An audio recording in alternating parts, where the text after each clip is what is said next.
ये कहानी शुरू होती है एक ऐसे गांव से जहां के लोग हमेशा मुस्कुराते रहते थे। उस गांव का नाम था सुंदरपुर और वहीं रहते थे दो बहुत ही अच्छे दोस्त। एक का नाम था रायस्टार और दूसरे का ज्ञान भाई। वो दोनों बचपन के दोस्त थे, साथ रहते, साथ घूमते, साथ खेलते। पूरे गांव में उनकी दोस्ती मशहूर थी। लेकिन एक दिन कुछ ऐसा हुआ जो उनकी जिंदगी हमेशा के लिए बदल गया। सुबह सुबह रायस्टार ज्ञान भाई को बुलाने उसके घर गया, पर जाकर देखता है कि ज्ञान भाई और उसके पापा अपना घर खाली करके गांव छोड़कर जा रहे हैं। रायस्टार ने पूछा, कहाँ जा रहे हो तुम लोग? ज्ञान भाई बोला, मेरे पापा ने शहर में एक नया घर लिया है, बहुत बड़ा है, आज से हम सब वहीं रहेंगे। रायस्टार बोला, तो इसका मतलब अब हम कभी नहीं मिलेंगे? ज्ञान भाई बोला, नहीं यार, मैं बीच बीच में मिलने आता रहूंगा। फिर ज्ञान भाई अपने घर वालों के साथ चला जाता है। रायस्टार दूर एक बर्च के पेड़ के पास खड़ा होकर उसको जाते हुए देखता रहता है। उसके बाद हर दिन रायस्टार उसी पेड़ के पास बैठकर ज्ञान भाई का इंतजार करता है। दिन ढल जाता है, शाम हो जाती है, रात भी, पर ज्ञान भाई कभी वापस नहीं आता। आखिर में रायस्टार को लगता है कि अब वो कभी नहीं आएगा और धीरे धीरे वो उसे भूल जाता है। फिर 15 साल बाद का सीन दिखाया जाता है। रायस्टार अब बड़ा हो चुका था, एक आर्मी कैप्टन बन गया था। उसके पास अपनी एक पूरी सेना थी। दूसरी तरफ एक सुंदर से गांव में एक बड़ा सा महल था जिसमें अब रहता था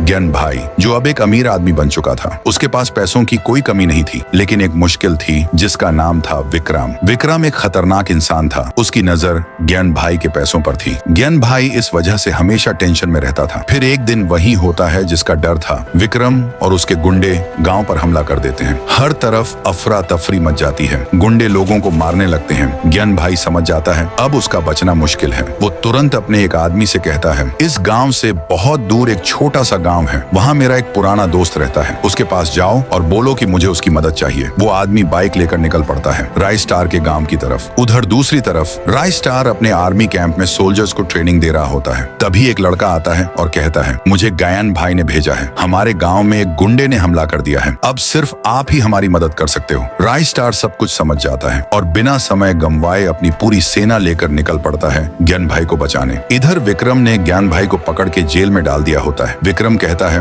अब तुझे कौन बचाएगा? तू गया। ज्ञान भाई बोलता है, तुझे नहीं पता, मेरा एक दोस्त है जो मेरे लिए जान भी दे सकता है और वही तुझे मारकर मुझे छुड़ाएगा। तभी अचानक सब तरफ एक गहरी धुंध छा जाती है और उस धुंध के बीच से एंट्री होती है रायस्टार की। अपनी सेना के साथ वो गुंडों पर टूट पड़ता है। तेज लड़ाई होती है, गोलियां चलती हैं, हर तरफ मारधाड़। कुछ देर बाद जब धुंध हटती है, विक्रम जेल के अंदर देखता है ज्ञान भाई वहां से गायब है। वो तुरंत पीछे मुड़ता है तो देखता है रायस्टार खड़ा है अपनी सेना के साथ।